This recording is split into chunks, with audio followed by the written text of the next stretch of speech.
This is Liberty Law Talk, part of Liberty Fund's online library of law and liberty. Your host is Liberty Fund fellow Richard Reinsch. Our web address is libertylawsite.org, where you can subscribe, comment, find other episodes and links related to today's conversation. Our email address is lal@libertyfund.org. Today we are talking with Jay Cost about his new book, The Price of Greatness: Alexander Hamilton, James Madison, and the Creation of American Oligarchy. Jay Cost is a contributing editor at the Weekly Standard. He's a columnist for the Pittsburgh Post-Gazette. He also writes frequently for National Review. And he's also the author of A Republic No More. Jay Cost, glad to have you on the program. Oh, thanks for having me. It's great to be here. Hey, so let's think about I want to think about the title of your book. What is The Price of Greatness? Yeah, that was, I'm pretty pleased with the title. It came late in the writing process. And the idea behind it is it gets to the basic thesis of the book, which isn't really about Madison and Hamilton directly, but really the ideas that were circulating, that the two of them were involved in, the ideas, the competing ideas that form the intellectual basis of our country. And I think there's three of them. There's the civic Republican tradition. You can, find in the ancients and also Machiavelli and James Harrington. There's the liberal tradition that, of course, dates back to Locke. And then there's this tradition of nationalism, which was relatively new at the time and is not a value in and of itself, but really was sort of felt to be a way to preserve and extend the Republican and liberal experiment in the United States. The nationalists sort of felt that that for this experiment in liberal self-government to work, we had to have a stronger union, right? Okay. And so the price of greatness is my way of discussing the thesis of the book, which is that there is, in many instances, a trade-off between these values that don't necessarily cohere with each other perfectly. Okay. And in the case of the book, the argument is that the efforts that were made in the early government to strengthen the economic foundations of the country and to facilitate a genuine national community facilitated corruption that undermined the Republican principles of government. And the argument of the book is that there's just perhaps an inevitable trade-off there. So the price of greatness, the price of national greatness, it comes at the expense of our civic Republican tradition. Okay, now I want to think about that for a minute, because the subtitle of your book is Hamilton, Madison, and the Creation of American Oligarchy, and you list them consecutively there in that part. And so are they both inherently caught up, no matter what they might say, in creating an American oligarchy? That happens, yeah. Yeah, and so it's an inadvertent creation, and certainly not Madison's intention. And despite what his Jeffersonian critics suggested, it's not Hamilton's intention either. It really has to do with later in the book I call it a negative externality. It's just something that happens as a consequence of these financial policies that initially Hamilton implements in the 1790s that spurs Madison into opposition as he perceives the origins of this anti-Republican strain in the body politic. But that later on, Madison learns the hard way as president after the War of 1812, learns that, Hamilton was right all along. I mean, Madison, being the stubborn fellow that he was, never comes out and admits that, but admits it by implication because he ends up pursuing a lot of the old Hamiltonian policies. And when you know it, they produce corruption similar to the original ones, only this time much, much worse. So it's an inadvertent creation, and it's a particular style of oligarchy where the wealthy are used as tools to facilitate national economic development, but in the process of their being employed by the government, they also come to exercise undue influence over the government. Yeah, so maybe this analysis is complementary to yours. As I think about, so what is the Constitution to Hamilton and Madison? And I mean, in one sense, those were long answers, but maybe shortening them for the purpose of the podcast. Seems to me Hamilton looks at the Constitution as an invitation to govern. And so that's why when he looks at the power, what are the powers of the federal government? And he spends sort of elaborate powers out of the word sovereignty, out of inherent to government itself must be we have the power to charter a bank. And Madison looks at the Constitution as fundamentally limits on power, a neutral enterprise for law, for order, and also, as he says famously, we achieve constitutional liberty through the extended sphere, and that is through a capacious national legislature and sort of subdividing the levels of government. And I take it, and as I was reading your book, it's almost as if there's just this fundamental contradiction, and yet a fundamental testing between Hamilton and Madison. And I kind of thought maybe the price is, no one really has, as it should be, no one really has the final word on the constitutional meaning. Yeah, I think there's a lot to be said for that. And I think that you see sort of this kind of tension between the two of them, where Hamilton wants to take the bull by the horns, is his approach to governance. Yeah. And I mean, you see this, like, he doesn't have a lot of interest in the actual creation of the Constitution itself, right? I mean, now some of that had to do with the fact that Lansing and Yates were both Clintonites and were voting him down every step of the way. Those were fellow members of his from New York in the Constitutional Convention. Right. And you voted by state. You voted by state. Right. And he was outgunned on most of those votes, so he lost interest. On pretty much everything. Yeah. But even then, he did not participate a lot in the debates.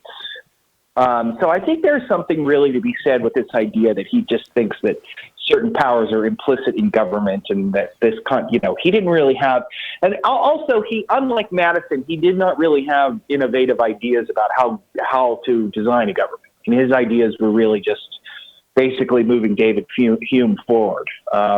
Whereas Madison is really engaging with authors all the way back through into antiquity and reworking things in his own way. Right now, the advantage of taking the bull by the horn is that, of course, you can master the bull and really make something amazing happen, which is what Hamilton was trying to do. But the problem with taking the bull by the horn is that sometimes the bull's going to take you right back. Right. I think it's sort of what happens. It's sort of my argument about, like, if you look carefully at the short and medium-term implications of Hamilton's policy agenda, you see that kind of happening, right? Madison, on the other hand, I think you're right that Madison analogizes in Federalist 10. He analogizes the process of government itself to the process of a courtroom, right, where justice is supposed to carry the day. But the problem is in government, unlike in a courtroom, you don't have a judge. You don't have a neutral arbiter. Everybody is a party in the case. And so Madison's effort is to design a system of government that is neutral between all factions. Now, the advantage of that is that it's going to prevent, the sort of bad outcomes that Hamilton actually ends up seeing, right, from his program. But if you flash forward and look at to Madison's presidency, and also the second Jefferson's second term, you see this policy drift where the nation is sort of slouching its way toward war, but there's nobody at the helm saying, hey, we need to get the country ready for war. And we go into a war that we're completely unprepared for. Yeah. Right. And so there's a drawback there. Like, that was a pristinely small R Republican government, but it was also incompetent. Whereas Hamilton's was a kind of hyper competent government, but was frankly corrupt in some elements. Although Hamilton, I should stress this throughout the book, it's important to say as well, considering the historical charges and the calumny that's been laid on Hamilton, is that he himself was not personally corrupt. He never, as far as I know, never made a dishonest dollar from politics, and I looked pretty carefully to see if that charge fit the facts, and it just clearly does not. Well, and he was a monarchist and was trying to fundamentally corrupt our government. I mean, how many times have I heard that? thinking about Hamilton and his package, maybe a way to think about it: debt, assuming the national debt, assuming the state debt, the bank, manufacturing policy, foreign policy. And I think we can bring in Madison here too.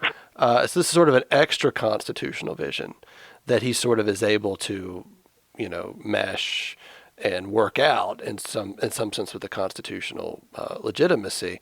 But Hamilton largely wins, and Madison loses. And I think, well, let's talk about that, because also I think Hamilton is, he's right in the sense of the finance and the, how do you deal with a large debt, and how are we actually going to generate capital when seemingly we have none, versus Madison's approach, which it was new to me reading in your book.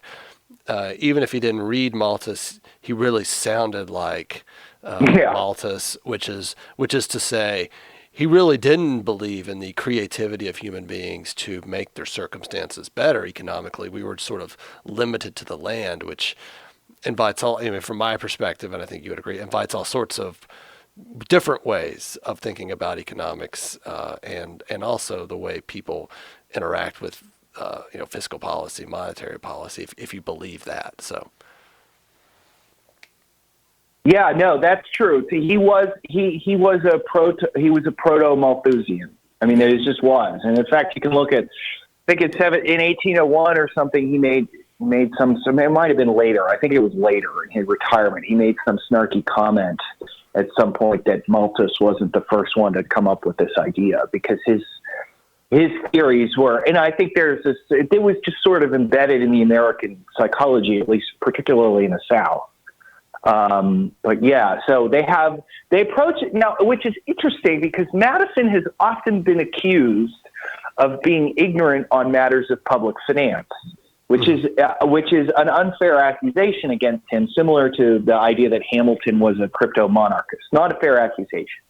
Madison himself had been intimately, deeply involved in the financial muck of the 1780s and the problems of public finance in the 1780s, and even predating that, even back into the 1770s, when he was on the governing council in Virginia. So Madison was not unfamiliar with public finance, but he is not does not have the vision that Hamilton does about the potential for economic development, and also, unlike Hamilton, looks at the spreading of credit. And when he hears talk about, what we today would call fractional reserve banking, he starts having fever dreams about the South Sea bubble, right, which is this big economic collapse in the early 1700s in England. He sees things from a very different perspective. He sees things more from the perspective of a James Harrington or a Lord Bolingbroke or Trenchard and Gordon.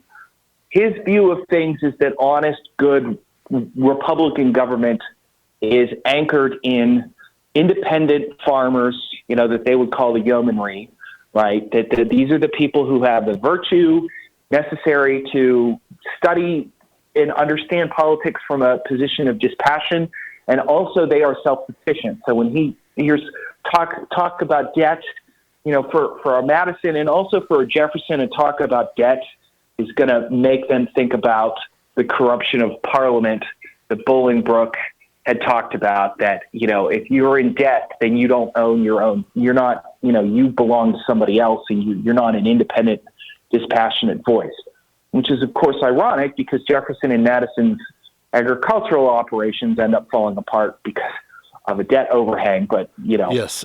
they weren't, that's a separate issue. But so, yeah, they approach things from a very different perspective, even though what is interesting, though, is that both of them are agreed in the main that the government has to be able to borrow money. So the creditworthiness of the government has to be secured. Unlike other people like William McClay, for instance, of Pennsylvania, who was this crazy, cranky old coot of a senator, basically wants to impose some massive haircut on the debt owners. Both Madison and Hamilton reject this idea. Madison knows well enough that this is a massive, major problem. We can't be, doing that. But the devil is really in the details. In the nature of their disagreement, it's really in the details. We're thinking about the debt issue here. So Madison is, and just going back for a minute, Madison, in your account, is very much concerned with virtue as a part of the economic framework. That it's not just getting and acquiring and producing, but that somehow the human subject must have an independence of mind and thought and will, such that you aren't subject to another person's, putting their ideas on you. And sees within Hamilton's plan the exact opposite, that large owners of capital will have, their workers who will follow them and will follow what their employer tells them, and you lose the Republican society. Right. Yeah. As a matter of fact, Madison writes this essay, and he comes back to this example several times. Even in the debates of Congress later on, he writes an essay in 1791, 92, I think, and then he hits this theme in the later debate surrounding the Jay Treaty about he's really interested in these manufacturers of belt buckles in Birmingham, England, and how they were. I don't know if it's true or not. I don't know where he heard the story. I didn't buy it because the truth or falseness of it doesn't really matter to understand if our purpose is really to understand Madison's political thought, right? But Madison, he several times in several different venues mentions these buckle manufacturers in Birmingham who were basically ruined because the Prince of Wales decides to start using shoelaces and shifted the style of how, men's shoes were worn from buckles to laces, and ends up, putting all of these buckle manufacturers in the poorhouse. And he notes that with a certain sense of derision and pity, that they're left to basically petition the Prince of Wales to change fashion. And he juxtaposes what he really sees as a kind of the servile dependence of the manufacturing life against the agrarian yeoman freeholder, right? Now, I think that really is the template to understand Madison, is that he grows up in colonial Virginia, which is deeply Republican, but not at all democratic and not very liberal, right? It's not a liberal democracy, colonial Virginia, right? No, not at all. It is a society where power is held by those who are freeholders, right? Or who have leases, lifelong leases on property. Right. These are the people who are in charge of government in Virginia. So in that sense, it is kind of a agrarian republic, almost like Oceania, right? Harrington's Oceania. And this for Madison, even though he travels to New Jersey to go to Princeton, and even though he deals with matters of public finance and he deals with foreign affairs and all, I think for his whole life, I think that this was his template for understanding what a Republican government is supposed to look like. Independent people who are able to make decisions for themselves, who have the virtue, but also not just the personal qualities, but an economic situation such that they are in charge of maintaining their own existence and not dependent upon somebody else. Yeah, and so in thinking about Hamilton's program, right, it's as we've noted, it's power, it's energy, there's dynamism, there's inevitably a few hands making significant decisions. They'll have a mixing of public and private powers in those hands, particularly as you described very well, with regard to the bank and who's going to hold the capital in the bank and who's going to make decisions about who it loans money to and things like that. Same thing with manufacturing under Hamilton's plan. The government does inherently pick winners and losers. And foreign policy is a separate matter. But thinking about that, so we said Hamilton largely wins, but yet there's instability there. There are problems there. Talk about that. Yeah, well, Hamilton does. He does very well. Hamilton he has four main proposals that he introduces. The first is a full payment, virtually full payment of the national debt. to the current owners of the debt, which meant basically favoring the speculators over the original holders, who tended to be more veterans and widows, right? So that's the first thing he does. Second thing is a full assumption of the state debts immediately, rather than waiting to figure it out via some computation to see who contributed more to the war. Gets that. And the real debate over that was not so much Madison was opposed to it, he was opposed to the timing. Hamilton wanted it done right away. And then he gets the National Bank. And then finally, so gets those three wins, boom, boom, boom, relatively quickly. And then the fourth item on his agenda is protective tariffs, which he doesn't get. And frankly, he never was close to getting those. The country was still overwhelmingly agricultural. We're talking like 90 to 10 agricultural, and it was just not going to happen. And it was never really seriously debated. But what happens through the course of these three policy victories that he achieves is he alarms. It's not just that Madison and later on Jefferson, although Madison has often been accused of being Jefferson's lieutenant or his puppet or whatever. Jefferson sort of held the first status in that little group. But it was Madison was the first one to oppose Hamilton.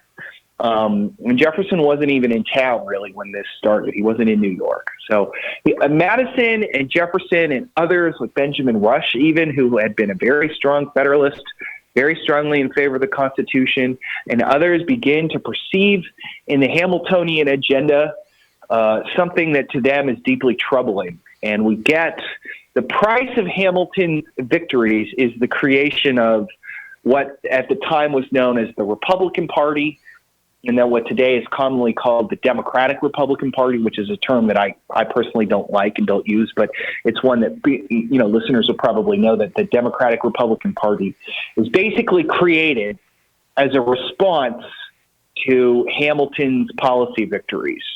And the motivating force behind the Republicans is not simply that Hamilton was wrong, although that obviously was part of it, but that Hamilton and his allies have deeply anti-Republican designs about what this government is going to look like. And so we get this really very hot, intense, very nasty, highly personal political discord within 5 years of the new government being founded. It gets very ugly very fast. Yeah, it's interesting just thinking about, we get out of this conflict James Madison's party press essays. On property. I have a property in my opinion.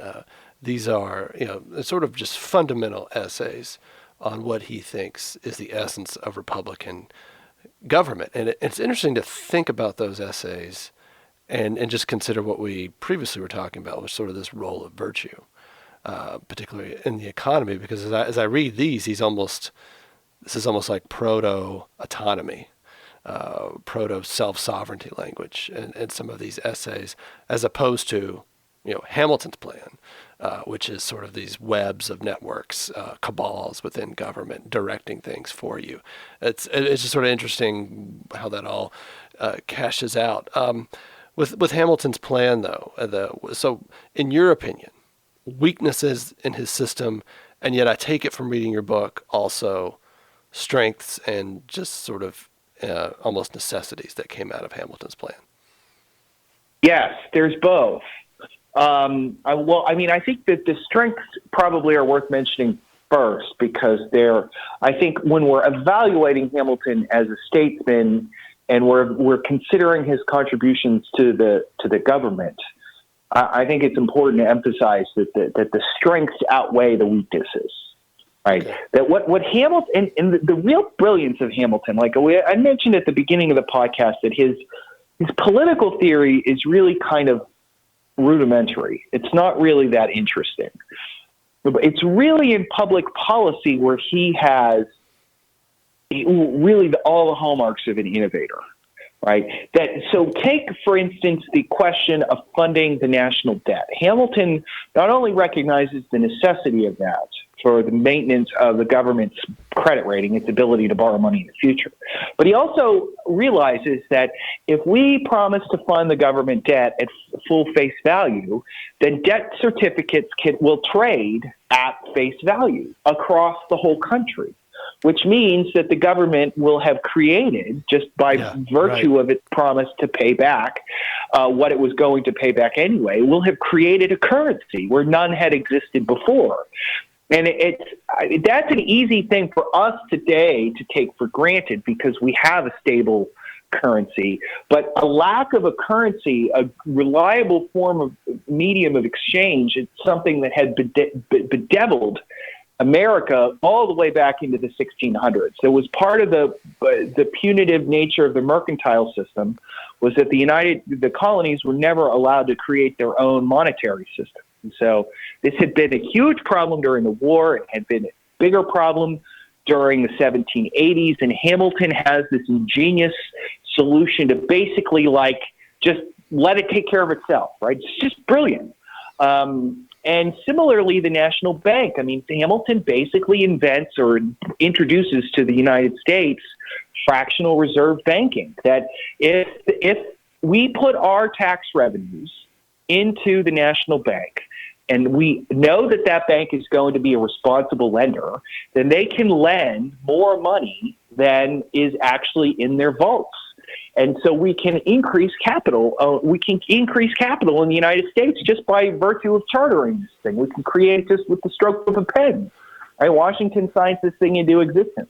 And the assumption of the state debts is very similar, right? Hamilton appreciates, one of the things that Hamilton really understood was the power of greed and self-interest in being redirected to support government, right? To channel the self-interest of people into public-spirited endeavors. And he applies that understanding to the matter of the state debts, that if the government just takes on the debts of Georgia, then the creditors in Georgia, the creditors of Georgia will become creditors of the United States.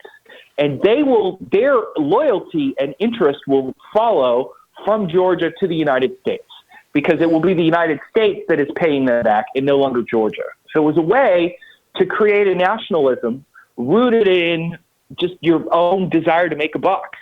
Brilliant, right? Just absolutely brilliant. And it's a level of brilliance that I don't think Madison ever fully grasped that to borrow a word that you use, capacious Hamilton's vision was. I don't think that he and Madison himself was a deeply nationalistic person, but I don't think he ever really saw exactly what Hamilton was up to. I'm not sure. I think a lot of people didn't, to be honest. I think a lot of the Hamilton supporters supported him because they were going to make money off it, right? So it's a brilliant system. The downside with this, though, is that ultimately what Hamilton is doing here is setting up the wealthy. And by the wealthy, I mean a very specific group of people, the moneyed, right? Because wealth at this point in the United States is going to be mostly tied up in land, right? Landowners are getting very little out of Hamilton. So if anything, they're losing, because Hamilton's going to start paying the debt back at full face value, and debt certificates were often used to speculate in land. So that by paying them off at full face value, he's making it more hard to speculate in land. So if your wealth is tied up in land, then you're not really getting anything. So it's better to call them, I like to call them the moneyed class, right? The money, because that was a small percentage of the wealthy in the United States, the money class, right? Hamilton is enriching the money class, but he's also, like I said, he is redirecting their interest towards the national welfare, right? Which is it's a stroke of genius, but it's also a two-way street. Right, the wealthy become the tools of the government, but they can also become the masters of the government, right? And the best example I think to offer of that is the Panic of 1792, where you have Hamilton has this massive injection of capital into the economic system. And a bunch of speculators who are basically Hamilton's friends. I don't want to call them Hamilton's cronies, because that would suggest malfeasance on Hamilton's part. But Hamilton should have known these were some bad dudes, right? He should have known better than to bring them into his circle, but they were in his circle, right? And they use their insider knowledge to basically create this bubble that then pops in the summer of 1791. And Hamilton cannot afford to have the bubble pop. He can't, because if the bubble pops and then faith in the creditworthiness of the government is going to collapse and the whole thing's going to come under. So what Hamilton does is basically bails them out, and it establishes a put. It basically communicates to the bond market that if the prices fall below this level, I'm going to intervene, right? And so they do it again, right? Because they know there's a put. And this time they do it again in the winter of 1791 in 92. And this time the collapse is bigger. William Dewar, Hamilton's old buddy, his crooked friend, ends up in debtor's prison. A couple other people do. And Hamilton once again has to basically use the sinking fund to basically stabilize the market. And so this just goes to show that, the wealthy are not just going to become mere automatons of the government. They're still going to continue to pursue their own interests. But the difference now was that the government, in Hamilton in particular, had come to depend upon the good behavior of the wealthy to maintain these markets at a certain level of stability. And when they failed to do that because of their own greed, he had to intervene himself. So it's a two-way street. Madison called it, the phrase that Madison used during the Panic of 1792, I think is a useful one for understanding the problem. Madison, in a letter to Jefferson, said that the stock jobbers, which was just their agrarian, Harringtonian, derisive term of the financial class. Stock jobbers have become what he said was the Praetorian band of the government, at once its tool and its tyrant, right? That's sort of, I think, the right way to understand it. I think Madison, if he didn't get the genius of Hamilton's system, I think he was all too acutely aware of this problem, right? That they had become, Hamilton had turned them into the tool of public policy, but they had also become the tyrants of the government, wielding power that does not belong to them properly in a republic. No, I think as I'm listening to you, I think that was, you said Madison perhaps did not understand the genius of Hamilton's plan, and my thought is, what Madison would say is, slow down. Have patience. You're creating problems here inherently in this sort of mixing of power and profit in the government, and with bringing in these select few, and also I don't know if Madison would, is you can end up wasting a lot of wealth. You could end up we actually don't grow, or we don't grow in ways that might be profit maximizing because you're forcing it in this way with the central government. So you're getting sort of a centralized growth pattern, but it may not be reflective of overall choices of citizens and consumers and investors if they're not directed by a central power. And so for that reason, maybe just let things percolate and drift naturally. We've set the rules. We have a constitution. We have national commerce, and let things emerge that way. But Hamilton moving really fast. Thinking about Hamilton's vision here, Madison, you have a really wonderful chapter. And I wanted to come back to something here in a minute. You said Hamilton's political theory may not be that interesting. It seems to me his constitutional interpretation largely prevails over Madison.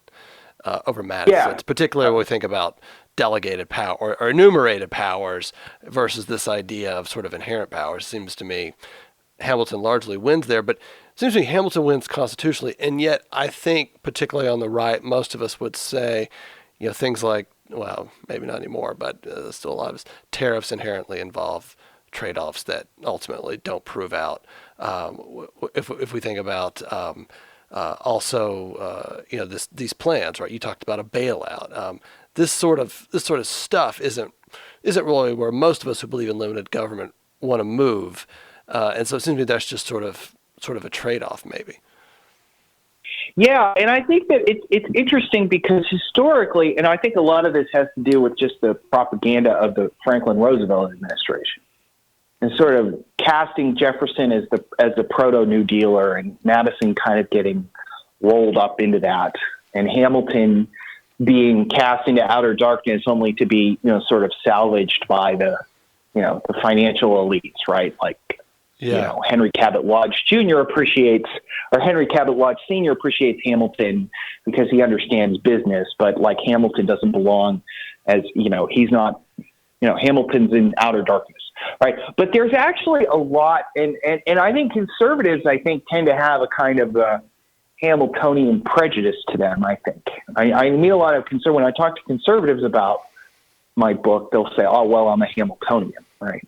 Which is understandable. And I think that, there's aspects of Hamilton that are deeply conservative. But I think that Madison and Jefferson, with their worry about government picking winners and losers, which is, by the way, you mentioned that, and that's also in one of his party press essays. Madison has this really wonderful, and he was a really good writer for analytical precision, but he was not a great polemicist. Madison was not a great polemicist, but he could occasionally turn in a really good polemic. And he's got one of his party press essays is a great polemic against protectionism that still resonates. And he just points out the absurdity of the government. I couldn't even do it justice, but he points out the absurdity of the government saying you have to buy something from this person, but not from that person, and you have to do this, but not that, and how the whole thing is just an absolute waste. And also, by the way, that it was unconstitutional in Madison's view. Yeah. Madison's view was that, the government has the power to, lay and collect duties for the general welfare, the common defense, right? And this, by the way, is an argument that the Southern conservatives will make against the tariff in a couple decades down the line. But there's a lot of ideas. I think particularly conservatism, as it has developed, the kind of libertarian strain of conservatism that has developed in the wake of the 2008-2009 financial crisis, where a lot of conservatives are like, oh, wow, we just bailed out Citibank. Exactly. Wait, this is what are we doing here? This is not what government's supposed to be doing, and who's doing this? The Fed? Well, we didn't vote for the Federal Reserve. This isn't limited government, right? This is, and then you're like, whoa, well, look how much money the banks have given to our politicians over the years. This seems kind of corrupt to me, These sort of ideas that kind of led to the Tea Party are very Jeffersonian, very Madisonian, I think. I think there's a lot of resonance there. I think you can look back to their earlier writings on these things, which you sort of screen out the proto-Malthusianism. I think you can see a lot in there, a lot of anxiety about the dangers of the government picking winners and losers. We're thinking here also, and we can get into how Madison comes to adopt sort of a modified Hamiltonian plan. And I don't want to draw sort of facile comparisons with this, but you're thinking about Hamilton's argument for assuming the state debts during the Revolutionary War. We're thinking about now, as I was reading that, I think about New Jersey, I think about Illinois, I think about California, maybe Pennsylvania, these states with large public pensions, public sector union debt that cannot begin to be repaid. One could see Hamiltonian arguments for assuming that debt, which would really be sort of anathema, I think, to most conservatives in this country. Yeah, I think so. And I think that, one of the attitude that Madison had, that was suggested, at least by implication, right, was that, Hamilton's creating a moral hazard here, right? Virginia Madison was always a sturdy, staunch advocate for Virginia. I think he always tried earnestly to merge or meld or reconcile Virginia's interests to the national interests. But I don't think that Virginia was ever far from his heart or his mind. But that aside, he made a good point. Hey, look, Virginia over the 1780s, we paid our debt back. We've made progress on paying our debt back. It wasn't easy to do, but we did it. And Lord knows, we in Virginia paid more than our fair share during the war.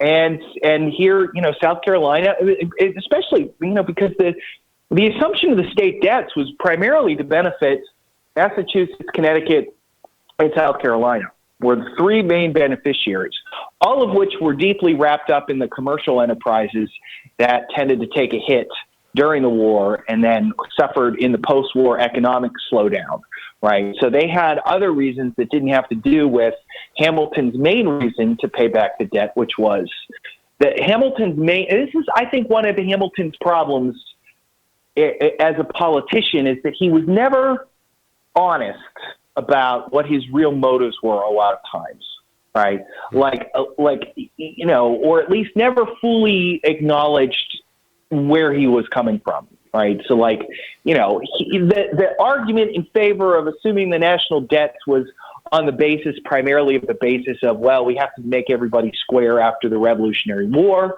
right? But that created inequalities because these three states were deep in arrears, and Connecticut hadn't paid an especially high price for the Revolution, not like Virginia had. That was more of an economic problem in those states and didn't really reflect the nature of the contributions to the war. And he does the same thing justifying the National Bank in his letter to Washington. I mean, he gives every reason why the bank is justified under the necessary and proper clause, except the real reason he wanted a bank, which was to inject capital into the country, which is not an enumerated power. I mean, Hamilton was never, I think it was one of the problems with Hamilton. He tended to create this impression that he wasn't giving us the full story, which I don't think was really, there's nothing devious to Hamilton. I don't think there was. Well, but one could see how there was certainly something impolitic about him. Yeah. He had a unique capacity to drive people around the bend. Yeah, or he understood opinion really well and what he could say and what he couldn't say. And, right. In that sense, right, he's very political, which is not necessarily a bad thing. On thinking about Madison's presidency and how he comes to adopt what we've been describing as sort of this Hamilton package, why does he do it? How does he do it? That in its own right is very interesting. Yeah, it's an interesting story. The bank had become the bank, for all of the fight over the bank in 1791, and for how upset the Republicans were about the bank as a prospect. The first bank was remarkably well run. And so it's on a 20-year charter, and it comes up for renewal in 1811. And Jefferson had at various points throughout his presidency had sort of squawked about getting rid of the bank because, the same old argument that these things can become agents unto themselves, and basically, like, you concentrate the oligarchs in a single institution, that's bad news, right? And Albert Gallatin, who was, if there was a Republican triumvirate, it was Madison and Jefferson and Gallatin. And what Gallatin brought to the table, among other things, was he understood Hamiltonian finance on its own terms, right? So even at the height of partisan warfare in 1796, Gallatin likes the bank, right? So Gallatin consistently stays Jefferson's hand. And we get to 1811, and the bank's up for renewal. And Gallatin, who at this point is Secretary of Treasury, is pushing for it. Gallatin, at this point, has made a lot of enemies in Congress, just by virtue of Gallatin had been really hard in cutting spending, particularly on the Navy. So, like, the senator from Maryland, Smith, hated Gallatin. Right? So anyway, these guys basically conspire to kill the bank, just to basically stick it to Gallatin. And Madison doesn't say anything either way, which is an example of why he's not remembered as a strong president. He does not really exercise presidential leadership. And there's ways in which that criticism is fair, ways it's not fair, but at any rate, the bank gets killed. And so the War of 1812 comes, and lo and behold, the government can't borrow money. One of the reasons why it can't borrow money is because capital is still concentrated in the Northeast, as it was then and frankly is today. The Northeast hated the War of 1812, and they weren't really interested in loaning the government money. And so after the war, the situation is so bad that Gallatin at one point floats the idea of just creating the bank by executive fiat at one point during the war. They don't do that. They manage to scrape through the war. It's really a wonder And it's a testament to, the bravery of Oliver Hazard Perry and Andrew Jackson, that they didn't lose more territory, that the country didn't lose any territory in that war. Right. So they get to the other side of the war and they realize, they're real proud of themselves. Right? I mean, sort of like the Star Spangled Banner. Like we're patting on ourselves on the back for not losing a battle that we all expected to lose, right? I mean, that's basically the message of the Star Spangled Banner. It's like the most American song ever, and I love that we made it our national anthem, where we're celebrating the fact that we didn't lose, right? That's basically what the United States is doing by 1815, 1816. Hey, we didn't lose. We're in the first rank of nations now, right? It's sort of the attitude. And so we have to have an economic program to match this. And so we have to adopt the bank. And Madison, in his way, agrees to this. In his 7th annual message, he says that the consideration of the Bank of the United States would not be imprudent, or says something like that. He words it like in a very roundabout way. It was basically the most you're ever going to get out of Madison saying I was wrong and Hamilton was right. And they do this because of not just the disaster of the war, but, I mean, the war to them, they didn't feel like it was a disaster. Like if you look at, for instance, Henry Clay's rhetoric at the end of the war says, the American soldier has earned for this country, reputation that we are now in the first rank of nations. And now it is up to the government to create a system that is worthy of this greatness. And so we get the bank, the second Bank of the United States. Ironically, Clay's rhetoric is extremely Hamiltonian, by the way. I mean, Clay's system, he calls it the American system, which I don't know if he did this on purpose or not. I've never been able to figure it out. But Hamilton in Federalist 11 uses the phrase American system. He calls it one great American system, speaking explicitly about commerce, and then Federalist 12 goes on to talk about finance. I don't know. Clay might not have, he wasn't the most careful. He wasn't a wide reader, so he might have just inadvertently, copped that phrase from Hamilton. But it's very ironic that the Madison, Clay considered himself a devotee of Madison. Madison was his, North Star in terms of politics. So it's a very ironic development. So Madison embraces the bank, moves to embrace a manufacturing policy, a tariff policy. But protective tariff is another one, right? But he does it, as you describe it, he does it in ways where he tries to spread out the benefits and the costs, unlike Hamilton's approach. That's interesting.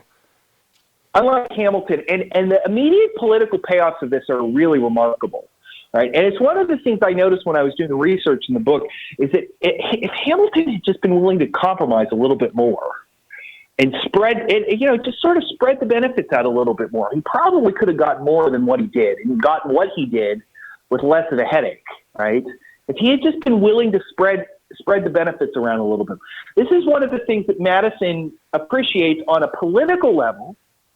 Madison is a better politician than Hamilton, understands the virtues of creating basically a log roll, right? But also on a Republican philosophical level, again, we get this idea of government, the public policy being like the dictates of a judge, and that policy benefits and burdens should be distributed equitably among the mass populace. So this ends up being a political boon for the Republicans. The American system, which is Clay's name, but really sort of ends up coming into being during the final 2 years of Madison's term. So we're going to have a protective tariff that's going to be built in a way to broadly protect whole classes of industries, unlike Hamilton's protective scheme, which was more for bounties for particular firms. Right? Yeah. And we're going to get public improvements, internal improvements, roads, canals, right? Later on the railroads. And then we're going to get a Bank of the United States. And importantly, the Bank of the United States is going to have branches all across the country, which is not something that Hamilton wanted. So that when at the end of Adams's presidency, I think there's 6 bank branches, but the second bank opens the end of John Adams' presidency, like 1800, there's 6 branches. The second bank opens with 18 branches and later on expands to, I think, 24. And the idea there is that the credit is going to be more broadly available. So the idea behind it is that everybody is going to get something out of this. The farmers are going to have access to credit, and they're going to have better roads to get their crops to market. They're going to have improvements on the waterways, right? And you're going to have protective tariffs for manufacturing, and then also for agricultural interests. And this is going to be something that everybody's economic interests are going to be entwined. This is sort of the thing. This is, I think, was the missing political ingredient for Hamilton's policies, because Hamilton didn't have anything for the farmers immediately. The farmers had to wait. But Hamilton's argument was the farmers they'll be better off eventually, right? The Madisonian Clay program was everybody's going to get something in the short term, and they're going to get something in the long term. And it's really fascinating to judge the implications of this, because the Madison Clay program of 1816 creates or leads to the so-called era of good feelings, where basically political conflict all but disappears for like 5 years. Whereas Hamilton's program, when he produces it, creates a political climate that is as nasty, that it's so nasty that it rivals our own day. Right? It's really an interesting juxtaposition, and the importance of creating balance, but so that everybody feels like they're getting something from the program. Yeah. So thinking here, in conclusion, though, it seems to me also Madison's plan will invite the coming sectional crisis. Yes, it does. Yeah.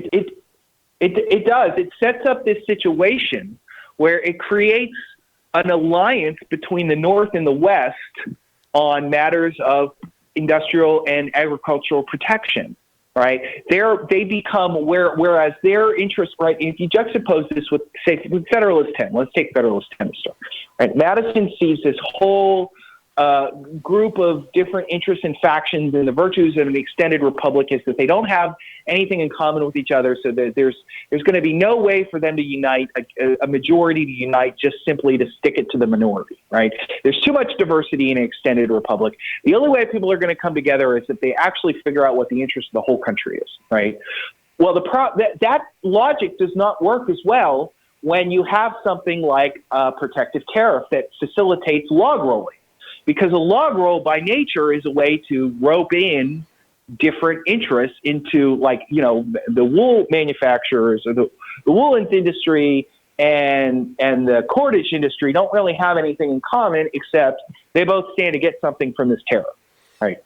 And what that does is it creates this union of economic interest between the North and the West against the South, because the South is the region that primarily is involved in exporting, right? The South basically has two things going for it economically. It's got cotton exports and it's got chattel slavery, right? These are two sources of Southern wealth, neither of which stand to gain much of anything through industrial protection. And in fact, quite the contrary, right? All industrial protection does is increase the cost of living for Southerners. It doesn't really give them anything.